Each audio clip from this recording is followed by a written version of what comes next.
Eres mi cruz. Tus descubrimientos hacen que me duela el brazo.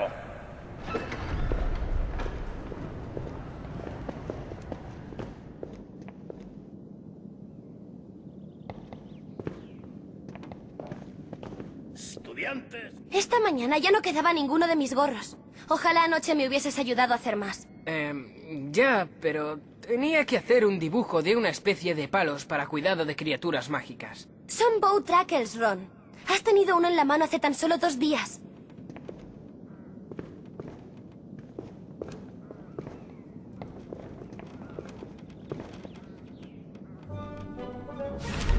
I was a massive fan of the books, and I'd read, I think, the first and the second. And, yeah, then Newsround were advertising kids to send in, like, application forms and that. And my mum videoed me doing this. I made this, like, rap song of how much I wanted to be in the film. And are you a talking gargoyle? Do you normally talk to ones that can't speak? I don't normally talk to gargoyles. Or should imagine many gargoyles are grateful for that. Ginny was obviously the youngest and the only girl, so that's quite a lot of pressure. But I think it's quite fun at the same time, because I can kind of, as a character, she can kind of get away with things. Well done, Ginny. Blowing things up comes naturally when you've grown up with Fred and George. Because I'm not doing school now, we've got more time to play on the game, so it's good. I do quite like the action adventure, like the Harry Potter game.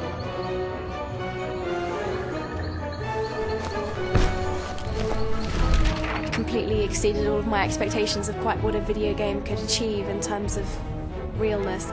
I think a lot of people can relate to the characters, because there's Hermione, who's the really brainy one who always kind of thinks one step ahead, and Harry's obviously the brave but quite quiet at the same time.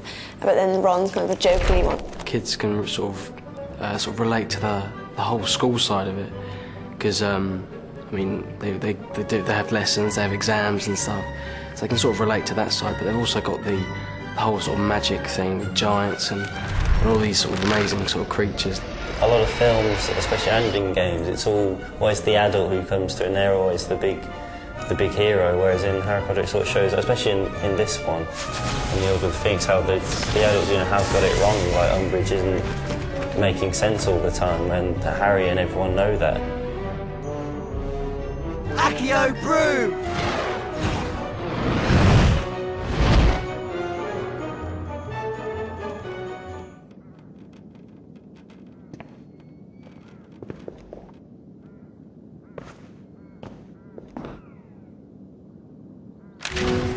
One of the other important things for us on this game was also to bring our characters to life and to bring them a lot closer to the film and to the actors that people know. This time we really want people to feel like they're looking at the film characters in the game. And so we've gone through with the actors and done head scans of all the actors to incorporate them into the game.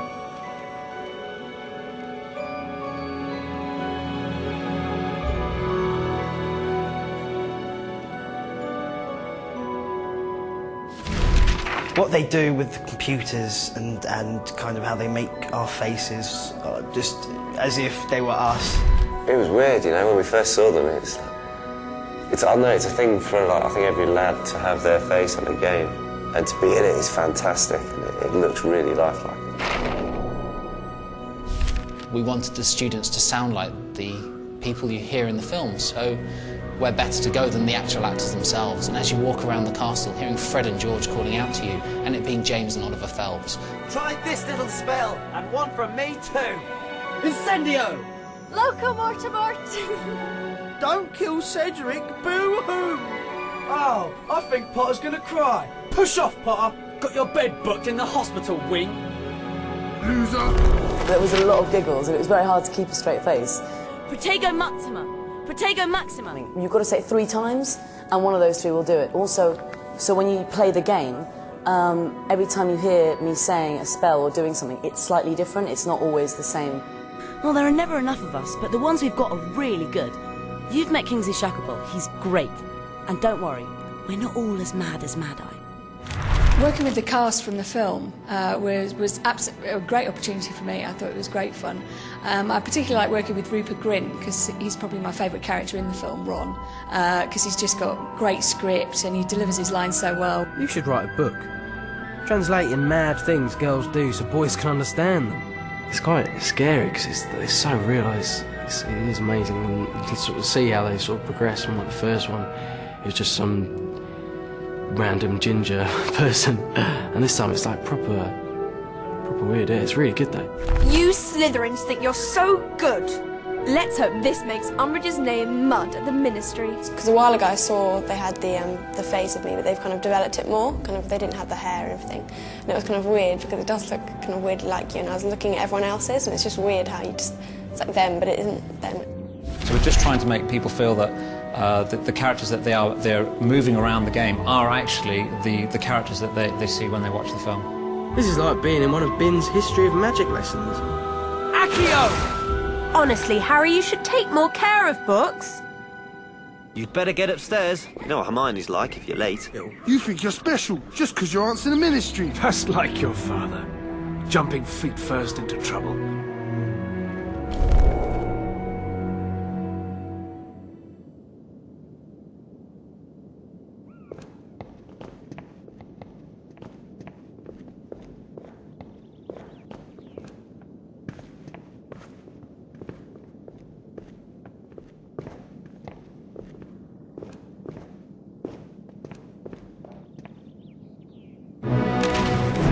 The music this year is even more exciting than normal because we've managed to license the Hedwig's theme from the film, which everybody associates as being the music to Harry Potter. The other really cool thing is the fact that we record the music with a real orchestra.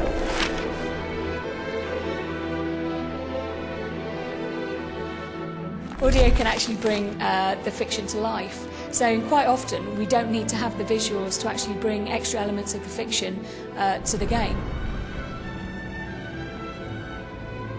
Is when you go down to the dungeons where Slytherin hang out, even though you might not see howlers go off, you can hear them in the distance. One of the things we're trying to do this year is actually get close to the movie, and obviously one of the key things to do would be to actually use the movie cast. So we've tried to get in as many of the kids as possible, and we've actually got 22 characters from the film actually voicing their own parts in this game. Two of the major ones include Rupert Grint, who plays Ron, and Ralph Fiennes, who plays Lord Voldemort. This book's really useful. You're gonna make us take it back, Hermione? That little snot rag is trying to jinx us. Then let's show him how it's really done. Shh. Meeting's finished. Quick, get to bed before Mum catches us. I hope our side's got it. Whatever it is. Yeah. Harry Potter, the boy who stopped the Dark Lord. Creature wonders how he did it. Bet you wouldn't mind hiding that scar sometimes, eh? You'll have to learn the hard way, I'm afraid. Metamorph magi are really rare. They're born, not made. Oh, you're going to fight us, are you? You should run off. I will kill you now, old man.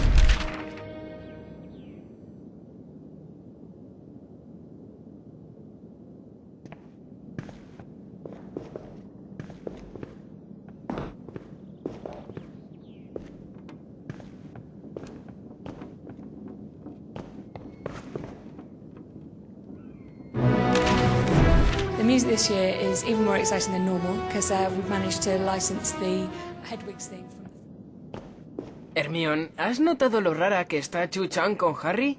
Pero, en fin, es de los tornados. Seguro que está loca.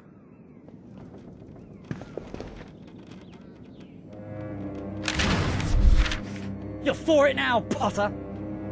I initially auditioned for Harry and Ron, just because obviously they were the main parts at the time, and eventually went for Draco, and succeeded in getting it. Potter took his time getting here.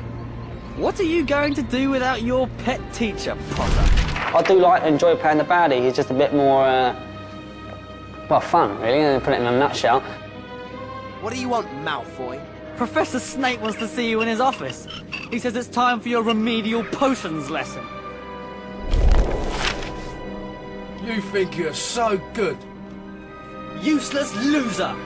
Take this, Potter. We'll show you. Oh, look. They've come to save their little friend. Come on then, Potter. What are you going to do? Dan, in a sense, is obviously he's not Harry Potter, but in a sense he's something like him, and Rupert's something like Ron, and Emma's something like Hermione. It's nice for me to be the complete opposite of what I hope to be. I like to think I portray myself as a rather gentle young lad. You're gonna lose, mudblood lovers. There's something nice about hating the villain. I suppose the more hate I would get from a child, as in the more you're evil, the better I've done my job.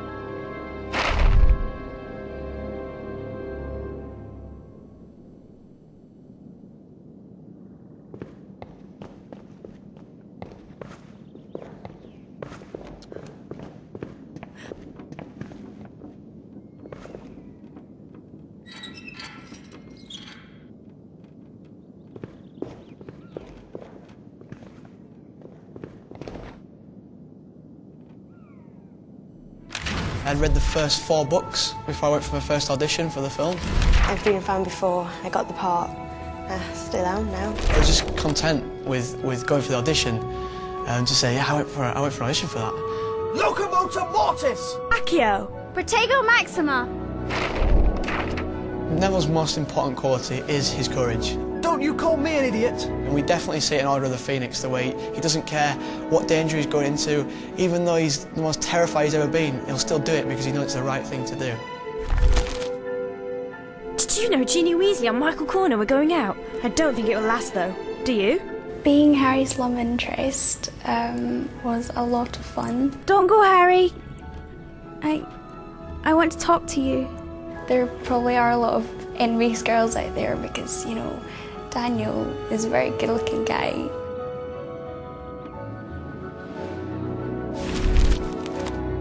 There's one thing that Harry Potter and the Order of the Fénix really brings forward is just how difficult it is being a kid that age at school. All the problems, as well as not just like the big bad guys that are trying to come and kill you, but all just school life. They are just, at the end of the day, ordinary kids. They play, they fight. Children being the main characters and the heroes just makes it a lot more fun as well at the same time. People can think, yeah, I'm there with them. I'm only young, but I can do all this stuff.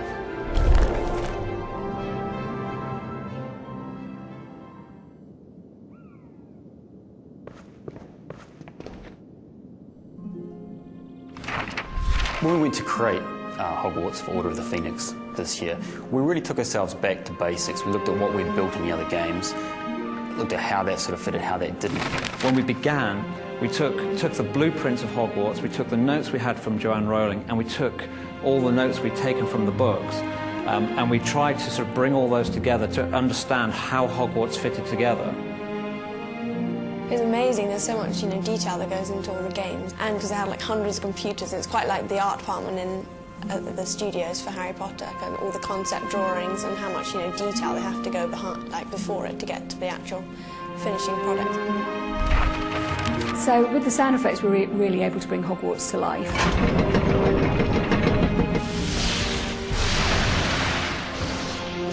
We've put in fun bits and pieces, so as you're walking down the grand staircase, you'll hear the portrait speaking to you. You must venture out into the castle and find it, Mr. Potter. The game looks amazing, but the building particularly, it's incredible. The likeness of everything is so accurate to what it is actually like for me on the set. The Gryffindor common room is just very detailed, and it just looks exactly like the actual Gryffindor common room in the films, with the big tapestries up and all the portraits and the tiniest little details like the stack of books on the table. It was really funny watching it because I sort of recognised bits. I was like, oh, I wrote that. You know, there's kind of Dumbledore's army and it's got my personal handwriting on it, and the sets are exactly what the sets are like in the film, and Hogwarts is exactly represented in the films, which you've never really had a sense of before. We had the challenge that we wanted a person to be able to walk from one end of it, from the boathouse, for instance, all the way through to the owlery without the game ever stopping. And it's a great way to see it, to walk all the way through those corridors, up the stairs, through the classrooms. It's a fantastic way to see the world of Harry Potter realised.